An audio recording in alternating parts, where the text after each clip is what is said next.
মূলা খাবে, কিন্তু আমাদের এই দিকে লোকজন মূলা কম খায়, মূলা বেশি খাইলে স্বাস্থ্য ঠিক থাকে, ঠিক আছে।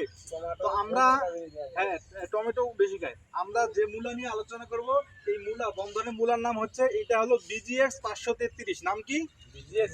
BGX 533। এই মূলা আগে এই বাজারে আমাদের কোনো ডিলার ছিল না, ঠিক আছে। এইখানে আমরা ওইভাবে বিক্রি করি নাই। এখন আমরা নতুন ডিলার সেট আপ দিছি গফফার ভাইকে। সালাম বীজ ভান্ডার মানে সালাম চাচার ছেলে গফফার ভাই। হাতের নাগালে নিকটস্থ জায়গায় কি আপনারা ডিলারের কাছ থেকে মূলা নিয়ে আসতে পারবেন এবং জমিতে কি রোপণ করতে পারবেন। এই মূলা মূলত উনি কি মাসে লাগাইছিল বলতে পারেন?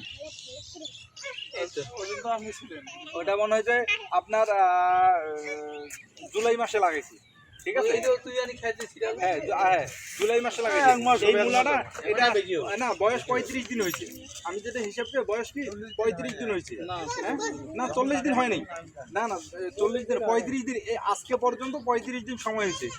অলরেডি কি এটা অর্ধেক তুলে ফেলছে উনি। এই মূলাটা মূলত 30 থেকে 35 দিনের মধ্যেই কি হারভেস্ট শেষ হয়ে যায়, সর্বোচ্চ 40 দিন সময় লাগে, ঠিক আছে। আপনার 28 দিন থেকে মানে তুলা শুরু করবেন, মানে যেগুলো মোটা হয়েছে এটা তুলা। এই BGX মূলা লাগাইতে হয় অবশ্যই এগুলোকে বেড তৈরি করে এবং রোপণ করতে হয়, ঠিক আছে।